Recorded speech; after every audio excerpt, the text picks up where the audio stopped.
By now, most of you have heard that Brexit is conclusion. The question is, what does that mean? Is this the beginning or is this the end? What does a crystal ball say? And our very special guest today is Jim Rogers. He's been on our program a number of times. He is personally, for Kim and I, one of our idols. We were with Jim Rogers in Washington, D.C. back in the 1990s with Steve Forbes and James Dale Davidson, and we were talking about a lot of the things that are happening today. So it is very exciting to have Jim Rogers on our program today. He's a legendary investor, and he is one of the smartest people we know. So we're going to be talking about, what does Brexit mean? What does it mean to you and I? You know, what should you do? Any comments, Kim? Well, I'm excited to talk with Jim today. He's also the author of Street Smarts: Adventures on the Road and in the Markets. And I remember reading the book years ago called Investment Biker, where one of my favorite books. Yeah, where Jim and his lady friend went motorcycling all across the world, looking at what was happening in the different markets. So what I love about Jim is he goes to these places. He's hands-on. He's talking to the people. He's in the markets, not just seeing it from high above. So I'm excited that we have Jim Rogers on today. This is going to be fantastic. So for those of you who are concerned about your future, you know, there's one guy called in a couple of sessions ago, says, you know, how is my job safe? I said, probably not. If you're thinking about it, it's probably not safe. But Brexit is, in my opinion, the beginning of the end as we know it. So we're going to hear from Jim Rogers, his comments, what he thinks all of this means. So Jim is in Singapore, which I always thought was interesting. But Jim, what does Brexit mean, and what does your crystal ball say for the future? Well, Robert and Kim, I'm startled. Are we old enough to have known each other in the 90s? Oh, we were just kids. Just kids. How could that be? That was an exciting event to be with you guys. It's really eye-opening. But here we are today. Well, we are indeed. What's about to happen? Well, you should be very worried. You should listen to your program, because the world's about to come to an end. You better everybody better get prepared, because a lot of us are not going to survive it. I hope I do, but many won't. So what does Brexit signify to you? I mean, what does it mean? Well, Robert, let's forget Brexit for the moment.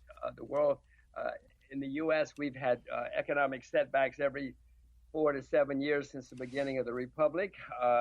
We always have them, despite what politicians and brokers tell you, and we always will. We had our last one in 2008 or so you can see that the world has been going a long time without any collapse. Secondly, it's all been artificial. It's been built on money printing and debt. There's no substance to what has been going on, and most places really have not recovered in any significant way. Most places in the world, not just in the United States. So the world's been coming to a point where something is due to happen, despite it's only held up because of the artificial money printing and gigantic debt.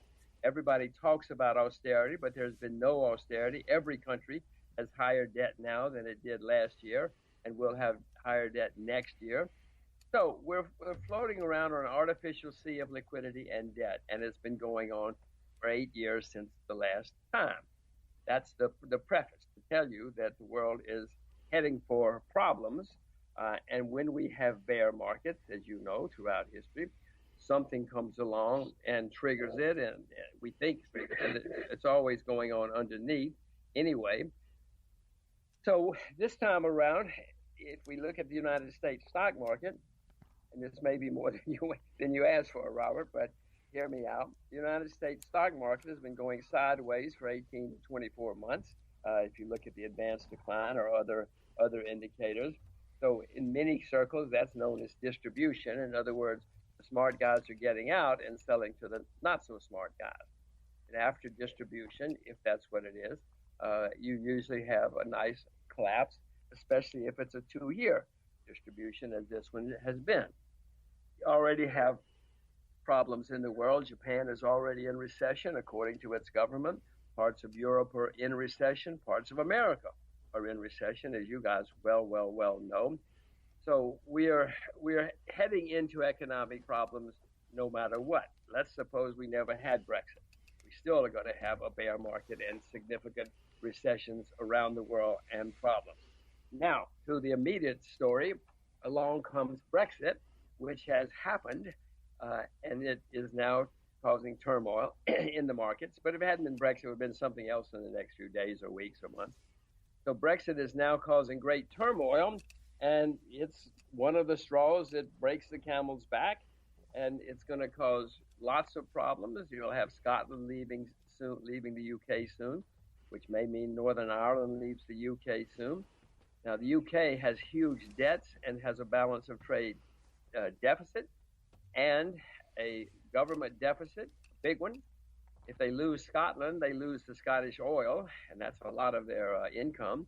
And then the City of London, which is their financial district, is going to get whacked by Europe, because Europe is not going to sit around and say, hey, you guys make all the money and you left us, and now you're going to make all the money. That's not going to happen. So the UK will turn into England, maybe England and Wales, with huge deficits. The pound will go to, you pick the number, 50 cents, 10 cents. I don't know where it'll go. It'll go down a lot. And that alone is going to add to the bear market. But in the meantime, we have a lot of other things going on in the world that cause the bear market. So it's going to be the worst in our lifetimes. Wow. Wow. Oh. The worst in our lifetime. Yeah. Well, remember, in our lifetimes, we just commented that we're very young people, so we haven't been around that long. But so far, the worst in our lifetimes was probably 2008. Well, it's going to be worse than that, because the debt is so much higher now, Robert. You remember how bad 2008 and 9 were?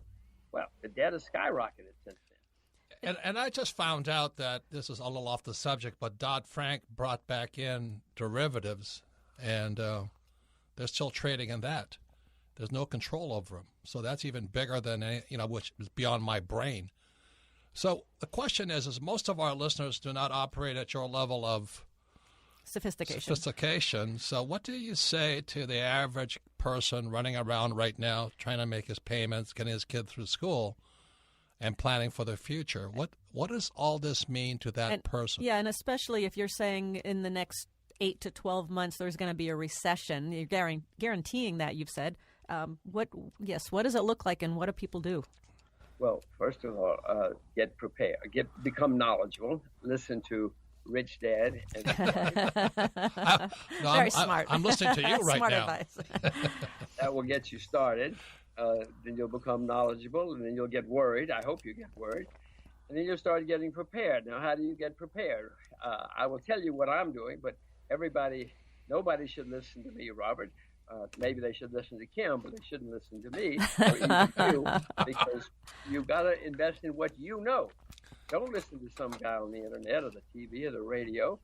If you do that, you're not going to be really prepared. So figure out what you know best, and then figure out how to protect yourself. That's what we want. Yes, go ahead. I am short stocks in the United States. I own no stocks in the United States. I own a lot of U.S. dollars. I am short junk bonds in the United States. I own some Chinese shares and some Chinese currency, not a lot, but some. I have a smattering of shares around the world. I also have shorts in Europe, and I'm figuring out, how to get more protection on the downside. I own very few stocks. As I said, I own none in the U.S. I own very few stocks. You may say, why are you shorting the U.S.? Mainly, and that's because the U.S. stock market is the one that's at all-time highs. The Japanese market is down, 70 or 80%, et cetera. So I'm sure your parents taught you to buy low and sell high. So I hope I am selling high. And I'm mainly selling the stocks, those stocks that never go down, Netflix and Amazon and whatever those names are. Everything else in the U.S. has started deteriorating. So I'm shorting the ones that haven't gone down. Once again, it's Robert Kiyosaki, the Rich Dad Radio Show, the good news and bad news about money. Our guest today is legendary investor Jim Rogers. He's somebody that Kim and I have watched from afar for years. Tremendous respect his points of view. He does not he is not what I would say politically correct. I've watched Jim on CNBC just go a counter to what some of those guys are promoting. So that's why it's always, a great thing to listen to a great man talk about what is coming next. And so this is my other question then, Jim. The thing you talk about, you have to do what you know, which we agree with wholeheartedly. But the average person doesn't have your skill set to go short. Would you agree with that? Well, yes, many people don't even know what it is, and Yes. many people think it must be illegal. But it's not illegal. It's perfectly legal and moral, and it's actually good for markets. But if they don't want, my advice is to learn how to sell short. And Right. now, Robert, there are ways you can sell short which are not quite so complicated. You can buy ETFs, which actually go up if stocks go down, and that makes it a little simpler to do it. But if you don't want to sell short, that's fine. But stay with what you know, and if you don't know anything, put your money in the bank or wherever you go. You got to make. Well, that's sure a good you put your point. money Where in is the it? bank. Where is it? Currency. Yeah, where is it safe and secure? Is it safe and secure in banks? If you're But talking about this crisis coming, But Jim is saying the dollar should be secure for a while, right? For a while, but what's going to now, Robert? You must understand. I know you understand that the U.S. dollar is a terribly flawed currency. yes. America is the largest debtor nation in the history of the world, and the debts are going through the roof. But most other currencies have been ruined by politicians also, and still people think of the U.S. dollar as a safe haven. It's not, but they think it is. And when we have turmoil, people seek a safe haven, and they're going to go to the U.S. dollar. The U.S. dollar is going to get overpriced. It may even turn into a bubble, depending on how bad the turmoil is. I hope that I'm smart enough to sell and put my money somewhere else when that happens. Oh, boy. But let me go back to something Kim raised. You got to be sure of the bank, too, because these days, many banks, not just in the U.S., but around the world, are not very sound. The world has changed dramatically in the last 20 years, 30 years. So you got to make sure your bank or your financial institution is okay and not just FDIC insured. Even FDIC is problematical. If we have a real crisis, the FDIC cannot pay off unless they just print money. So you got to make sure you're in the right currency and the right bank. Once again, Robert Kiyosaki, The Rich Dad Radio Show. We're talking to legendary investor Jim Rogers. Our favorite book is Investment Biker, and his other books are Street Smarts, Adventures on the Road and in the Markets, and A Bull in China, Investing Profitably in the World's Greatest Market, came out in 2008. Street Smarts came out in 2013. And his website is jimrogers.com. So any comments, Kim? I've seen interviews with Jim Rogers, and he has got the interviewers shaking in their boots because he has no alliance to any firm, any financial firm or financial institution or products, and he has his own agenda is just to tell the truth of what he sees. And so when when somebody says something he doesn't agree with, he lets them have it. And it's very refreshing, very refreshing. Yeah, Jim, you're our Donald Trump. You know what I mean? You just keep everything stirred up out there. But anyway, Jim is American. He was associated with Mr. Soros, and he now lives in Singapore, which we've always thought was interesting, and he's raising his daughter to speak Mandarin. I have two daughters, and they both speak perfect Mandarin. So that part of my quest has been successful. Congratulations.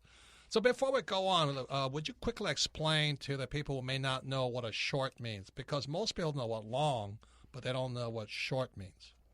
Well, I'll be brief. Robert, most people buy things and they go up and they sell them and they make money if they get it right. You can also make money when things go down. That is called selling short. If you buy something at 5 and it goes to 10, you make $5 when you sell it. But you can also sell something at 10 and buy it at 5.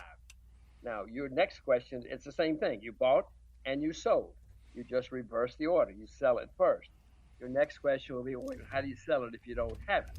You borrow it. You go to your friendly broker and say, I want to borrow 100 shares of XYZ and I want to sell it at 10. And he says, okay, here it is. You can borrow this share. Now, you got to pay it back. You definitely got to pay it back. But when it goes to 5, you buy it at 5. You pay the broker. You give him back the shares, and you made 5, just like when you bought it at 5 and sold it at 10. Now, you need to know quickly that if you buy a stock at 5, it can only go to 0. You can only lose 100% of your money, and it can go up many times. If you sell short, it's quite the opposite, because the most you can make is 100%. If you sell it at 10 and it goes to 0, you've made 100%. But, Tim, Robert, if you sell it at 10, it can go to 20, it can go to 50, it can go to 100. Your losses can be infinite. which is why a lot of people don't do it. There are many reasons they don't do it, but that's one of them. So Just briefly, there are also ways now that you don't have to worry about that risk of losing infinite amounts of money. There are ETFs. They're listed on the stock exchange that you can buy. And they will go up if the stocks go down. So they must be high price right now, those ETFs, right? No, remember the U.S. stock markets, the averages are near all-time highs. But the ETFs are depressed. But the ETFs that go short would be expensive. You want to short. You want to sell something short that's expensive. You don't want to sell cheap stocks short. You want to sell expensive stocks. No, that's the whole thing. You make a lot more if you sell expensive stocks than if you sell cheap stocks. Basically what you're saying is when you short, you're betting against that company or that stock. You think that company, something is going wrong with that company and that industry. If the New York Giants are playing the How did you know my team is the New York Giants? People bet on those teams all the time. If Yes. you bet for a team, you're betting against the other team. Right. So people do it, subconsciously all the time. Yeah, our point here is this. There's things you can do when this crash comes. And, obviously when the crash comes, Jim's going to make a lot of money because he can make more money when it comes down faster than it can go up. The problem is if you don't know how to short, you shouldn't do it. Isn't that the lesson, Jim? Absolutely. You should not do anything in the financial markets if you don't know what you're doing. Right. But I hear stories all the time of people who said, my broker said, my friend said. Don't listen to them. Stay with what you know and nothing else. Right. Like Kim and I love real estate, and that's what we stay with. We understand the market and all this stuff. We know we can get hammered like anybody else, but we're not jumping in as newbies. We've probably been at 30 years now. So that's what we love and we stay with.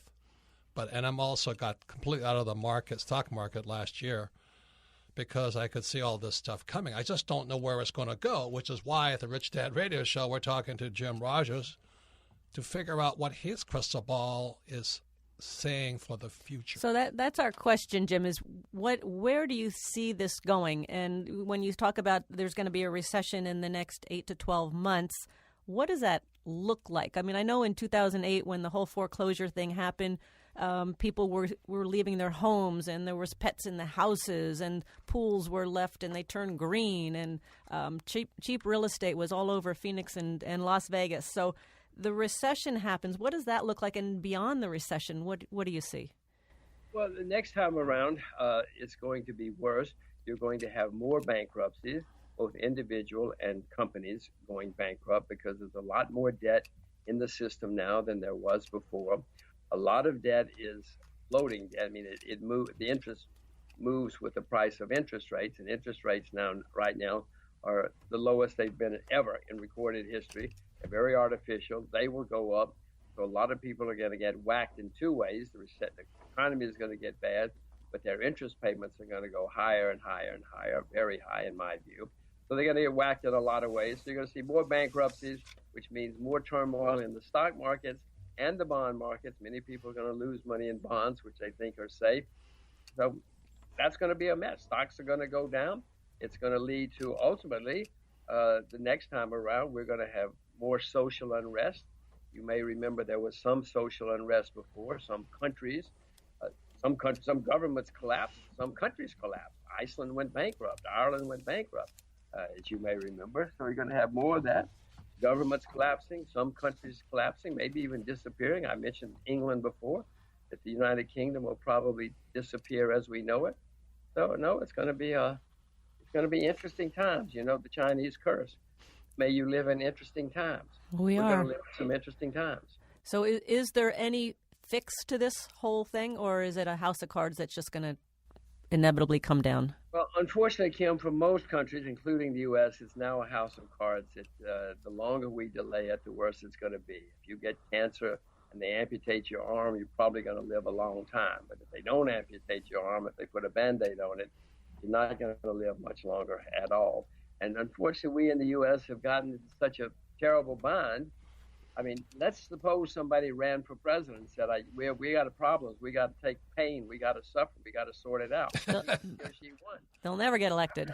Well, I was going to say, let's suppose that with the body politic got sane and she got elected. after 6 months or a year, people are going to say, oh, wait a minute, we didn't know it was going to be like this. You didn't tell us it would be this painful, and she'll probably get assassinated or impeached or who knows what. Once again, it's Robert Kiyosaki of the Rich Dad Radio Show. We're talking to legendary investor Jim Rogers, a person that Kim and I always look forward to listening to and talking to.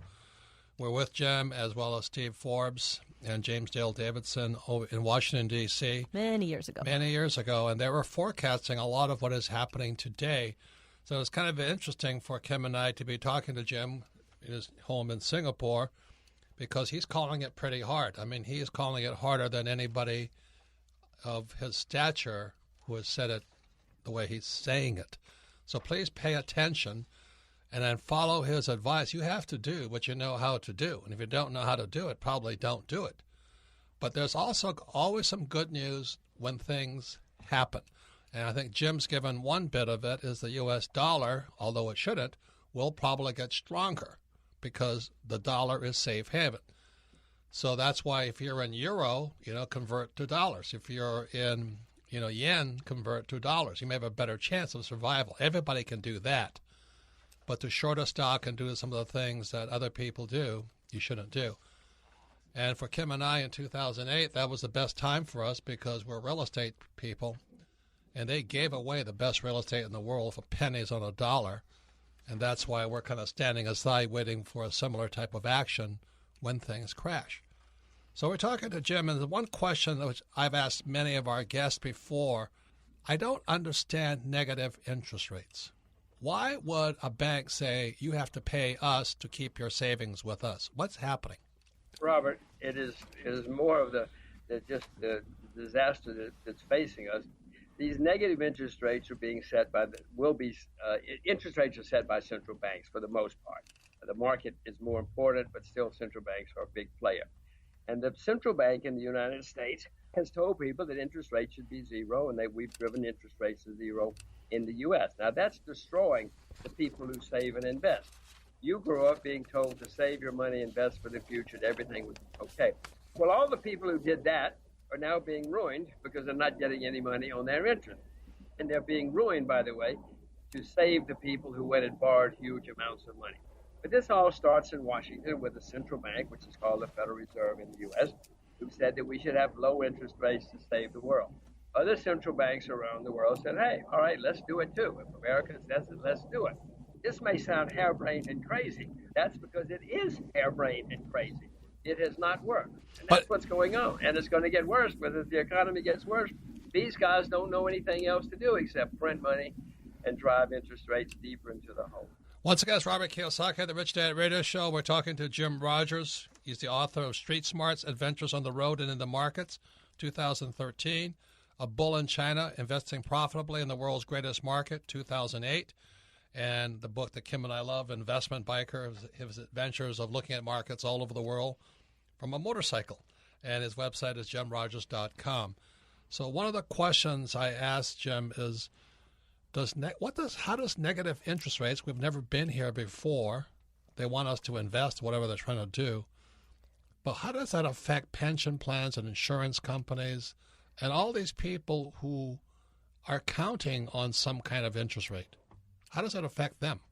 Robert, I want to repeat, you should be very worried because right now, all those pension plans that people have been relying on, most of them are insolvent. They cannot meet their obligations down the road because they've not been able to earn any money. Then you look at insurance companies. Insurance companies have assets which they use to pay you off when you have a claim. Many of those are having the serious problems. Then you get to an endowments, university. Pick a university, pick anybody, pick a hospital. Many of them are underwater now because they have not been able to earn any money. This is not just something that people can talk about on the radio. This is going to have dire, serious consequences for everybody who hears this, and it's having them right now. So if I'm, let's say I'm at 50s and 60s getting ready to retire, I should be worried? You better be very, very worried if you're in your 50s and 60s getting ready to retire. If you're in your 30s, you better be very, very worried, no matter how old you are, because we're going to face consequences the likes of which we have not seen in any of our lifetimes. So we have no idea once this hits how long this will continue, because we've never been here before. Normally, Kim, in the past, in our lifetimes, these things have lasted a year or two. But in many times in history, they've lasted 21 years, or 22 years. You've had very long periods when you've had dire economic conditions. I hope it's 2 years this time, but I'm afraid it's going to be worse. It's going to be long, serious bankruptcies, turmoil, countries collapsing. That usually leads to war. And, we haven't had serious war in our lifetime, but I'm afraid we're going to. One more question that you said interest rates will go up. How can they go up, and why would they go up? Can they just artificially prop them up? They have, and they can, and they have, but eventually one of two things is going to happen, Robert. Either the central banks are going to come to their heads and say, wait a minute, this is ruining a lot of people. We just talked about it. A lot of people who save and invest, pension plans, insurance companies. We're ruining a lot of people, and we got to change. Now, some, to my surprise, there have been a few on the central bank, on Federal Reserve in the U.S. who started saying that. Guys, we cannot keep doing this anymore. Either that's going to happen, they're going to come to their senses, which is unlikely, or the market is finally just going to say, we're not going to take this garbage anymore. We don't want this paper money anymore. We don't want these printed dollar bills or other current euros or whatever they happen to be. You're going to have the market, you, me, Kim, all of us, come to our senses, and that will be the end of it. And that is going to be really, really horrifying, because if the market throws these guys out, the market is pretty vicious. The market doesn't have to answer to anybody, and they can be very, very vicious. So, Jim, let me ask a very we're a little stunned right now. We're a little stunned. A very basic question, because they keep talking about propping up the economy, but what they're doing is they're propping up the stock market, as if the stock market is the entire economy, which, of course, doesn't take into account jobs and unemployment or food prices or small business. So how does propping up the stock market prop up the economy? I don't understand it as a strategy. I'm delighted that you've noticed that. In the old days, as recently as the 60s or 70s or even 80s, with the last smart guy we had running the central bank, he's gone now, but he came in the 70s and he said, I'm going to destroy inflation. I'm going to do whatever it takes. We're going to have sound money in this country. Was that Volcker? He was head of the central bank until 1987. Then he had to leave. And along came a guy named Greenspan, followed by a guy named Bernanke, followed by a woman named Yellen. And all of these people think that what they have to do is watch CNBC, and then they'll know what to do. And they determine if the stock market is up, they say we're doing a good job. If the stock market's down, they panic, try to do something else. It is never in world history have you had a central bank anywhere in the world, except in the last 30 years in the U.S. and therefore other countries, guided by the stock market. Their mandate by law is to keep a sound currency. And then in the 1940s, it was changed, okay, and in addition to a sound currency, we have to maintain employment. So those guys are long gone, the ones who wrote the law and said it's got to be a sound currency and sound money. They've all gone to heaven, wherever they've gone. They probably went to heaven because they said it has to be sound money. I came along later who said it doesn't have to be sound money. I hope they don't go to heaven. They don't know it. They just watch the stock market. So they don't know what they're doing. Is that what you're saying? I guess I haven't made myself clear. Absolutely no clue what they're doing. They're going by the seat of their pants. Occasionally, one of them will say, we don't know if this is going to work, things like negative interest rates or zero interest rates, but this is all we can do, and so let's see if it works. I'm telling you, it's not going to work. I spent a lot of time with this young man who researched Zimbabwe, the collapse of the Zim dollar and all that. Do you see something that traumatic or that drastic happening, the collapse of the currency? Well, traditionally, that is what has happened when it gets totally out of control. But not just Zimbabwe, it's happened in many countries. This is not Zimbabwe, it's not just an isolated case. There have been dozens in our lifetime of currencies which have totally collapsed. I doubt that the U.S. will get that bad that fast. Now, ultimately, of course, it could. So certainly, if we get into a serious war and they just go crazy, who knows what can happen. But I don't suspect that's quite going to happen yet. Okay. Once again, it's Robert Kiyosaki, the Rich Dad Radio Show. Our guest today is Jim Rogers. legendary investors. He's chairman of Rogers Holding. So this is kind of the next question on the horizon. You don't recommend gold right now, and why not? Well, gold has gone up a lot this year, and I don't like to buy things going. I own gold. I quickly hasten to tell you I own gold, and I've owned a lot of gold. I've been buying gold for many years. I haven't in the past few years because it got too high priced. If it goes down more, I will certainly buy more, Robert. Don't worry. One reason I don't recommend gold right now is because it's strong, and I own it. I own plenty of gold. I would also point out, if you look at the futures markets, you can see that the speculators own more gold than they've ever owned in the history of the world. That nearly always means that something is going to cause it to go down. As many people rely on that single indicator more than anything else, and when you see huge positions, long positions by speculators, they're nearly always wrong. Everybody else owns it, and I've learned in my life that when everybody's on the same side of the boat, you better go to the other side of the boat for a while. Good point. That's good very, point. very good. So I can't leave the show without asking you the one question here about, the Brexit was one of the reasons for Brexit vote was they were very anti the government, anti the establishment. You've got now the rise of Donald Trump as anti-establishment, non-politician. What do you think? Is that a trend that's happening throughout the world? And what's your take on Trump It's happening everywhere. When things start going bad, people look for a man or a woman on a white horse with simple answers, and they often come to power. They start implementing their simple answers, and they usually wind up in disaster. If Mr. Trump if he wins, and if he does what he says, it's going to lead to bankruptcy and war. I mean, all you got to do is read a little history, and you'll see that anybody who starts trade wars with everybody he knows, that always leads to bankruptcy, always.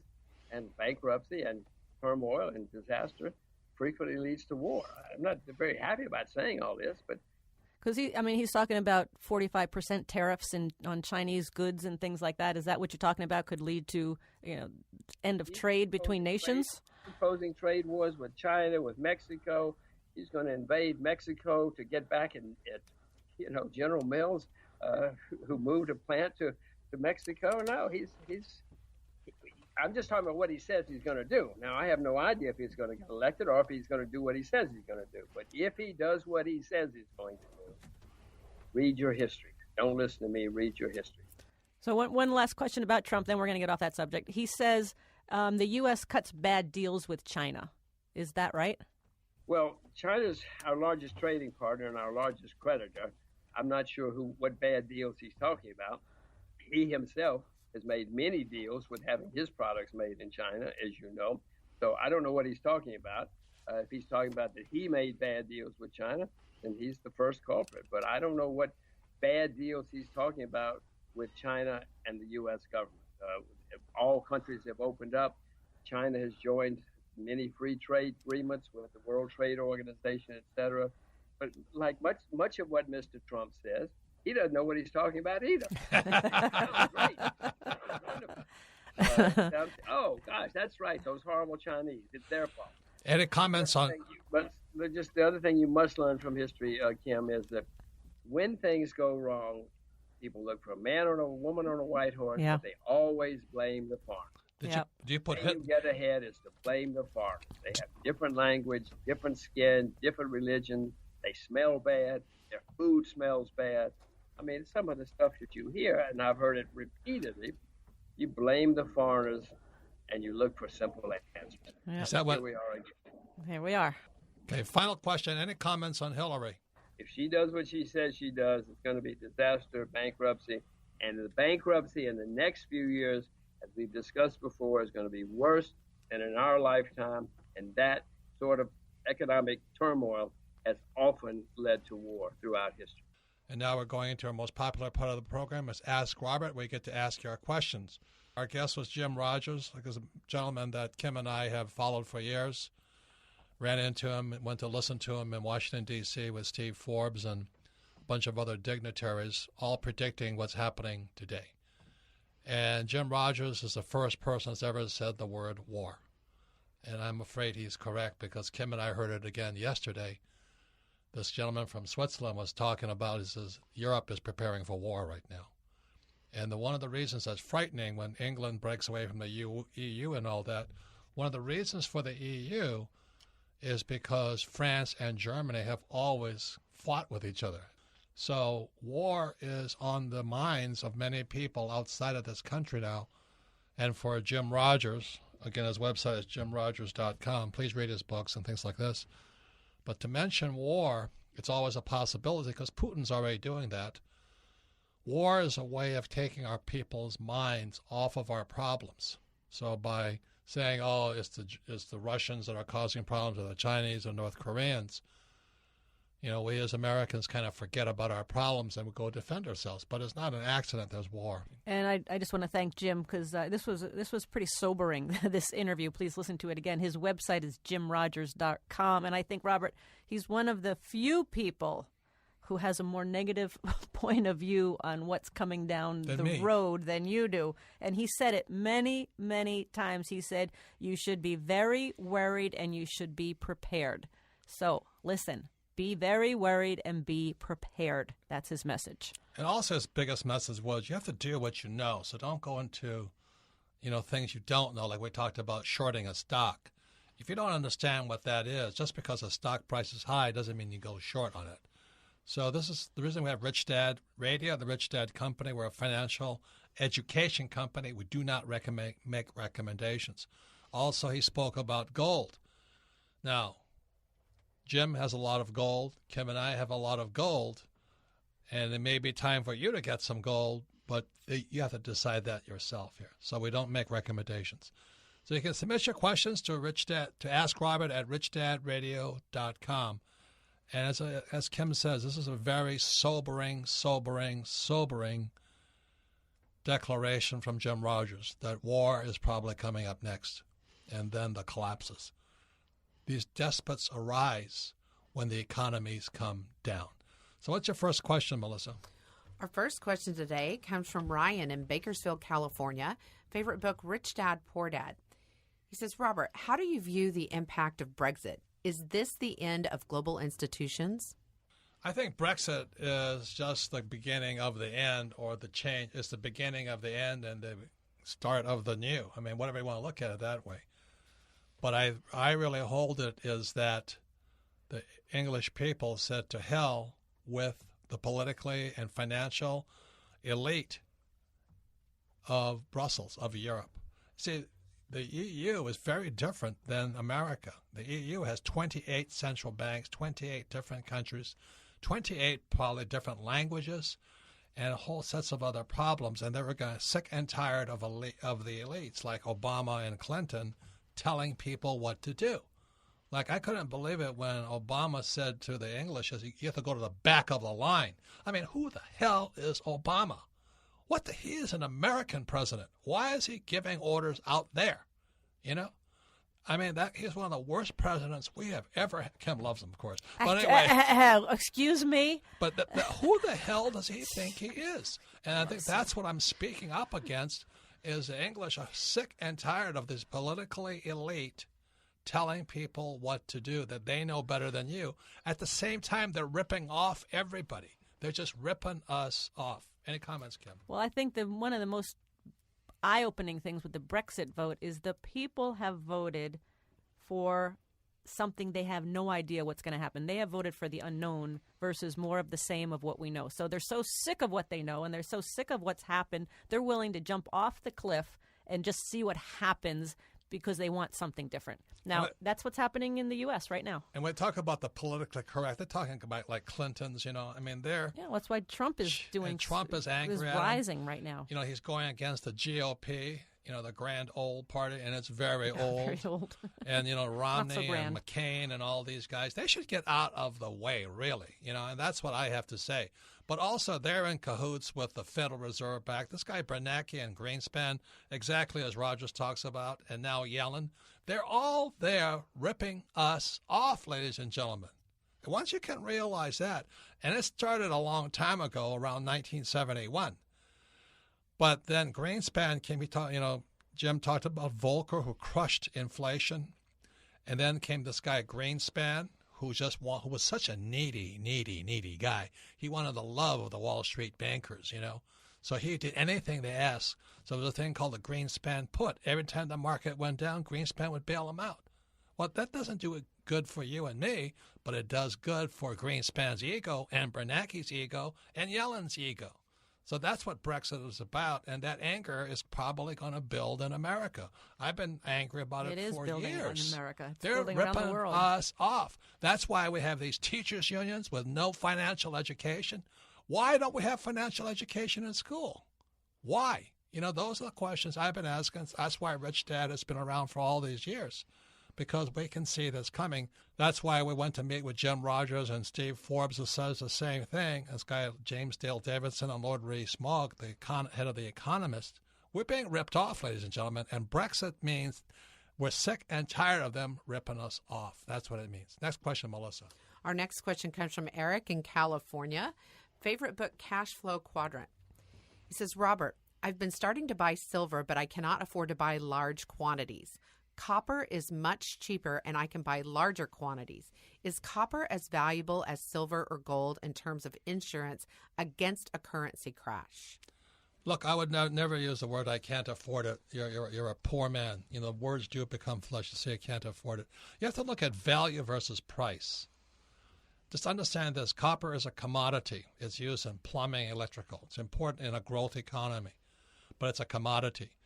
Silver is a commodity plus a precious metal, and gold is money. So rather than trying to buy cheap, I would go for the real thing and buy some gold. And Jim says he's not buying because it's expensive right now. But Jim and I and Kim have been around buying it for years. You know, I've been buying it at $80 an ounce. I'm still buying it. And I don't buy gold because I expect to make money on it. I buy gold as an insurance policy, like I have insurance on my car. I don't trust our government. I don't care if it's Hillary or Clinton or Trump or any of these guys. I don't care. It's the EU and all this. I don't trust our political leaders because they sold out years and years ago. Again, that's why the Rich Dad Company was formed. They sold us out. And you still want to trust them? So if you trust them, you know, open up your little dollar bill and say, "In God we trust." What a lie that is. In gold I trust, but not God on this Federal Reserve note. So you better wake up and understand there's people who are working against you. If you understand that, then you'll go and find something you can trust, and I trust gold. And I would just say to Eric, I think it's interesting. He's saying he can't afford, which I agree. Don't say you can't afford. But so he's looking for something cheaper. And all I know, every time I scrimped on quality, it cost me. That's all I have to say. Yeah. Next question, Melissa. Okay, our next question comes from Daryl. Daryl lives in the UK. Favorite book, Rich Dad, Poor Dad. So he says, with the ever-increasing replacement of cash to digital currency in the financial system, how do you see the place of gold and silver in practical uses as an alternative to conventional currencies? Can we expect new currencies to emerge backed completely by gold, for example? I think you're talking about cybercurrency like Bitcoin and things like this. The issue with money is trust. Always remember, it's trust. You know, like, if you don't trust the bank you're doing business with, then don't take their money. So it's coming down to that trust is eroding all over the world right now. And the reason I like gold and silver is because I trust gold and silver. I don't trust our politicians. I don't trust our bankers. And I don't trust, you know, the system right now. So you do what you want to do, but the issue is trust. Is cybercurrency going to save us? If and only if it has trust. Any comments? Well, and then he was also asking, do you think there would ever be a currency fully backed by gold again? Do you think? Who knows? I mean, people are always fighting for it, and what we keep hearing is if that were to happen, an ounce of gold would be worth like $50,000 or something based on the amount. So I mean, I have no idea. But no. There's a lot of information out there. The point here is right now the issue is trust. You know, who are your friends you trust? Who are the people you do business with that you trust? The Rich Dad, we have our advisors we trust implicitly. We don't go very far outside of that group. Many people call me and they want to be my friend and all this. I don't need any more friends. You know, I don't want to work around and try and trust somebody. So really that's the issue. The most valuable word at this time in history is trust. Steve Forbes said it best. He says, when the dollar went off the gold standard, trust went out the window. And that's why we have so many problems today. People don't trust anybody because they don't trust their money. So that's why you got to find people you trust, people you can do a handshake with, and you know your fingers will still be there. Last question, Melissa. Our last question comes from Tashika in North Carolina. Favorite book, Cashflow Quadrant. She says, if the U.S. dollar is on the verge of crashing, is it best to finance your personal home or pay for it with silver and gold? That's a question only you can answer. I wholeheartedly agree with Jim. It's number one, you better be afraid, and it's time to be afraid, so it's a good time to ask that question. But you've got to do your own research and your own study. So Kim and I use a lot of debt. Jim doesn't like debt, but Kim and I practice using debt. So do we also have gold and silver? Yes. Do we have our houses with debt? Yes. But we also have enough gold and silver. If push came to a shove, we could convert gold and silver to pay off the mortgage. But that's our answer. You got to find your answer. Any comments, Kim? So you got to do your education. You got to get prepared. As Jim said, be very worried and be prepared, and that's up to you. And the Rich Dad Company, with Rich Dad's coaching, I have Rich Dad's education. We offer courses on shorting, on stock options, on real estate and debt, and all of those things. So just go to Rich Dad Coaching or Rich Dad's Education and decide to get educated. If you don't want to get educated, then just buy some gold. That's the simplest thing you can do. You can train a monkey to buy gold. That's how easy it is.